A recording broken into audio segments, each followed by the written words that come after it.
scream and stand up for America. No one wants to fight for Israel.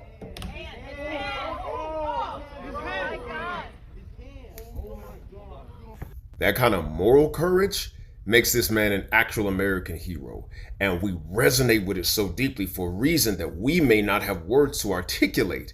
It's not just the fact that as a country we are averse to war, it's the fact that as a species, whether we know it or not, we're actually out evolving the need for it. I get why our ancestors would go to war to take land to grow food. But now we can grow food without expanses of land. Aquaponic towers can grow food vertically. Precious stones, we can now lab grow diamonds. And we got batteries running on cheaper materials, so we don't need that rare earth stuff that we're extracting out of Africa. We've been on this trajectory for quite some time, unbeknownst to most of us. The Human Security Report compiled the data.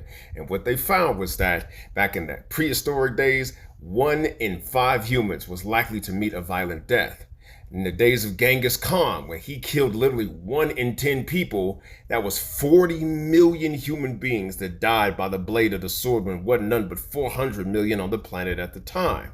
Now, you have a situation where even at the 20th century, where we had the Holocaust and nuclear bombs and 2 world wars and the Cold War and Rwanda and all of that, your odds of dying a violent death was still 1%. And we even see a declining trajectory in the number of US deaths per war. Civil War, we got around 750,000. World War II, 405,000. Vietnam, 58,000. War on Terror, totally combined, 7,500. Every life is precious, but you get the picture of what I'm talking about when you look at the arc of history. And this current war is teaching us some very important things that unfortunately we have to learn by contrast because we can only see it when it's in danger. Number 1, oil is a dangerous dependency and a costly addiction.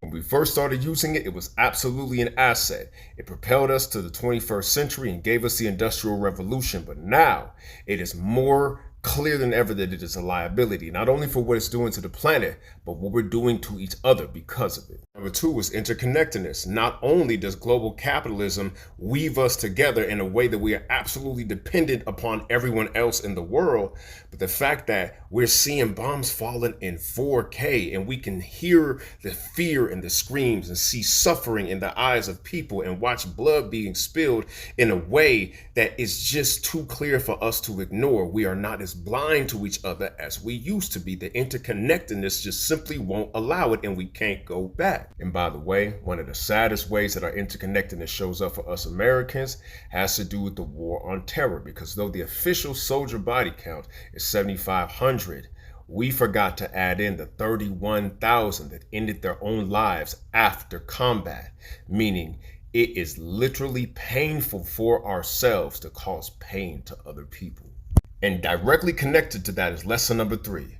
War is an outdated business model for global stability. Yes, we in the West can profit from it. We've been making money from war since the manufacturing of World War II got us out of the Great Depression when we created all these war machines for us to win here in America. But China and the BRICS alliance had to take another path because of the fact that they didn't have the luxury of making money while blowing stuff up. They have a business model that's more stable because they don't have all of these conflicts of interest like Lockheed Martin and Boeing and Raytheon that plan to make money when things explode. Instead, their corporate partners make more money when things are stable. And if you don't believe me, tell that to the Prime Minister of Canada, who recently created a larger trade relationship with China because of the insanity that this administration has brought to the Canadian people. And maybe most importantly, what this war is showing us is that we are out evolving zero-sum hierarchy games of dominance. The idea that someone has to lose for us to win, we're literally creating technology that doesn't have to make that the case anymore. How about win-win scenarios? How about mutually beneficial relationships? How about solving the problems that used to have us in scarcity mindset so we can manufacture abundance? The wastefulness of war is under the microscope, and via contrast, we are learning exactly the price for not taking the higher path. Pay attention. We literally are at a place in human history where we have the technology to create a paradise of this earth that is beneath our feet. And the players on the planet who are making this place unlivable are exposing themselves and their hand now more than ever. And if this is the only silver lining that we get from this, this is what we have to do to make sure that we keep our heads up and create the world that works for all of us. That's my thoughts on it. I'd love to hear yours in the comment section. My name is Theo E.J. Wilson, aka Brother Tej. Holla at me next time. Peace.